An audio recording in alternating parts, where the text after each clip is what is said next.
Okay, so this is kind of an update to my Crosman M4-177 review. I put a scope on it, which I'll show you, and after some trial and error, this is the best grouping that I can get. It still just seems erratic. It always shoots low, and I've adjusted it all the way up.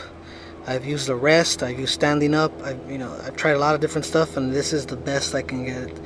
I'm kind of disappointed. I don't know what I may be doing wrong.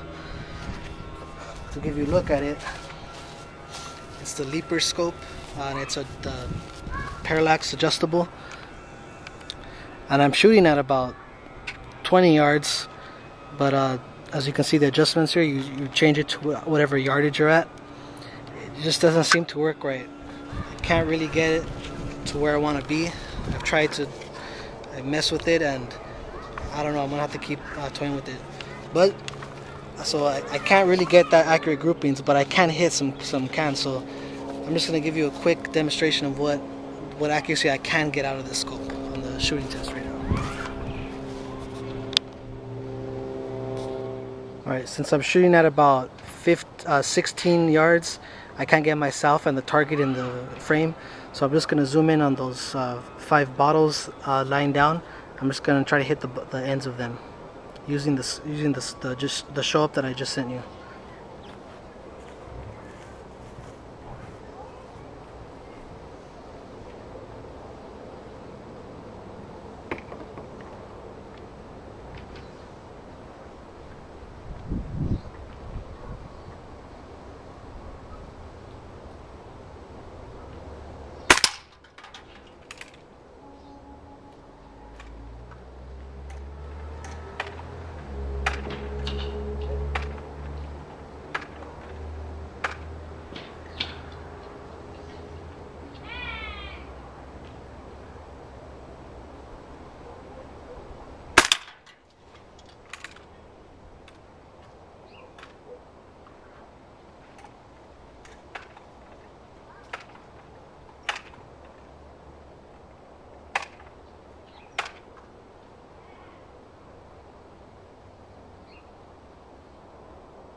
Alright, so I was able to hit all of them from about 16 yards.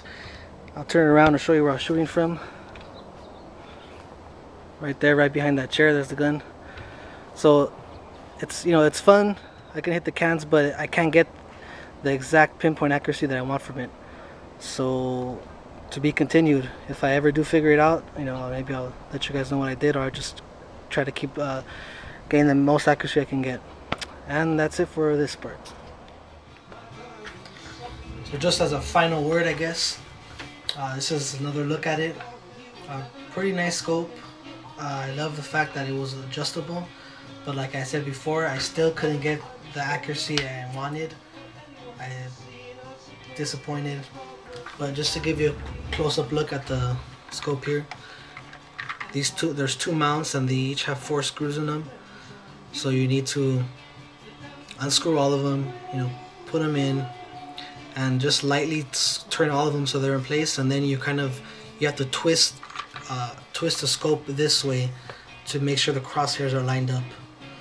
So don't just screw it on there and put it on there and then that's it. You need to put them lightly and then turn the scope this way to make sure it's lined up correctly.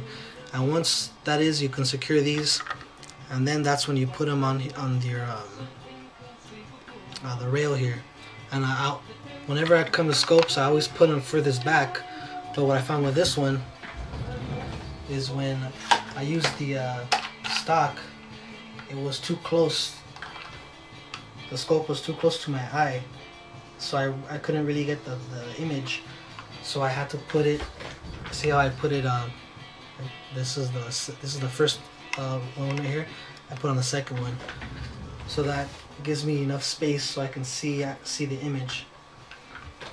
And the adjustments on this scope is really nice. It's check it out.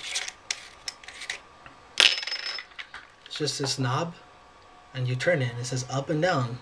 You know, it can't be any easier than that. And I have this turned all the way up already. It doesn't turn anymore.